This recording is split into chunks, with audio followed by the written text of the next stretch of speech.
common issue people run into as they begin saving for retirement is prioritizing the retirement saving account options they have available to them. Now, most often this comes down to a choice between a 401k and an IRA, but the same general rules apply to 403bs, 457s, and thrift savings plans also. Today, let's walk through these different account types and talk about the things you should consider when you're making a decision about which accounts to contribute to, what order you should put them in, and how much to put in each one. And then finally, I'll run through a hypothetical scenario to help you with your own evaluation. The first account type we want to talk about is employer-sponsored options. Now, the key difference between an IRA and an employer-sponsored plan like a 401k, a 403b, a 457, or a thrift savings plan is that your employer drives many of the options and policies that are available in a plan that comes from work. The employer chooses the investment company that serves as the plan custodian. The employer chooses whether or not they'll allow in-service distributions. The employer chooses whether or not they'll provide a Roth option within the plan. The employer also drives decisions about which investment options are available to their employees, which also means they effectively set the bar for expenses that will be charged to their employees for the investments they select within the plan. But most importantly, the employer gets to decide whether or not they will make any contributions to the plan on their employees' behalf. And this is the most important factor to consider when you're deciding between saving in a plan at work versus opening your own IRA. Now, in just a minute, I'm going to share several positive aspects of IRAs, but one shortfall they have compared to any employer-sponsored plan is that you won't get a matching contribution in an IRA. Employer contributions, whether it's a full dollar-for-dollar match or it's some percentage of a contribution that you make, it represents completely free money. Try not to overthink it. If your boss calls you into his or her office next week and they offer to pay you more, you're probably not going to turn them down, right? So if you're already trying to decide where to save for retirement, why not start in a place where you'll receive free money for doing so? It's a free boost to your retirement savings and it would be costly to turn it down. So if you have an employer matching contribution to a retirement plan, take that first. That's your top priority. Now, as far as IRAs go, I've already pointed out that you're not going to get an employer matching contribution in an IRA.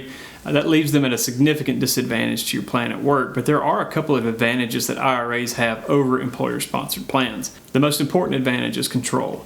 By opening an IRA on your own, you effectively get to do all the things your employer does for you in your plan at work. If you don't like the plan custodian at work, no problem. You can pick your own in an IRA. If the investment options are limited or expensive at work, no problem. They won't be in your IRA. Does your employer limit options for rollovers and in-service distributions? It won't matter in an IRA. And I don't want to understate the importance of this level of control. Once for another video, I calculated the impact of 0.9%, that's 0.9%, and a difference in expense ratios on an average portfolio over the course of 35 years. Now, these portfolios were identical in every other way except the expense ratio. The result was $119,167.10 in lost value in the more expensive portfolio for what was effectively the same investment. Having control matters because it allows you to hone in your asset allocation while having access to investments with competitively low expenses. Ultimately, IRAs give investors much more control, and the lack of an employer match is easily the biggest disadvantage they have compared to plans at work, but there is one more. In 2024, you are limited to a maximum annual contribution of $7,000 to an IRA. That's $8,000 if you're 50 or older. The contribution limits for employer-sponsored plans are much higher. In 2024, you can contribute $23,000 to a plan at work and up to $69,000 of combined employee-employer contributions if your plan allows. That's $30,500 on your own if you're 50 or older, or $76,500 combined of employee-employer contributions, again if you're 50 or older. This means employer plans can potentially give you about 10 times the saving space compared to an IRA. That is not an insignificant amount. And since I recommend that you save and invest 15 to 25% of your income for retirement, odds are you'll need more than an IRA to get there, which is why I would recommend that you use both. Speaking of both, if I could get you to both like and subscribe to this video, I'd greatly appreciate it.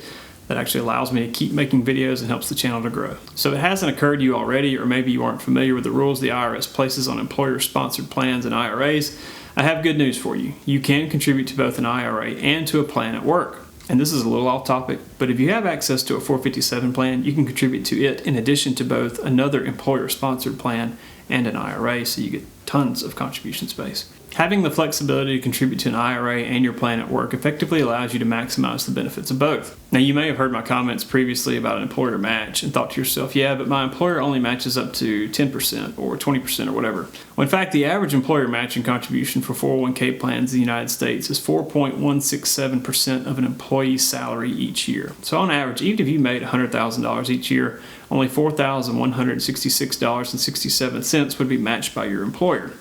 With a 100% match, your total contribution would only be $8,333.34, or 8.33% of your income.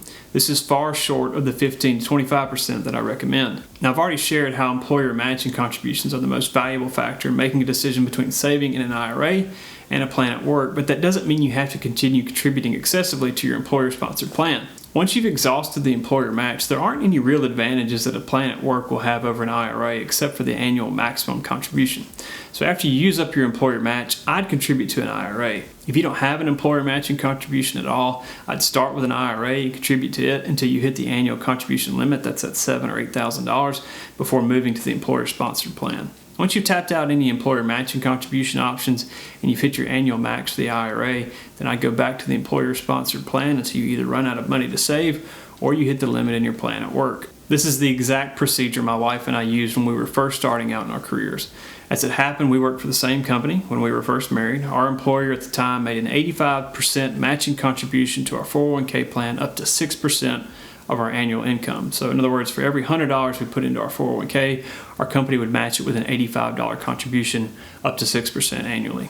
Now, our goal early on was to save 15% of our income each year, and even with our employer's generous match, our 401k contributions only got us to a saving rate of 11.1%. Since I preferred the level of control afforded through an IRA, and I really wanted an option to contribute to a Roth account anyway, we opened Roth IRAs to finish reaching our 15% goal.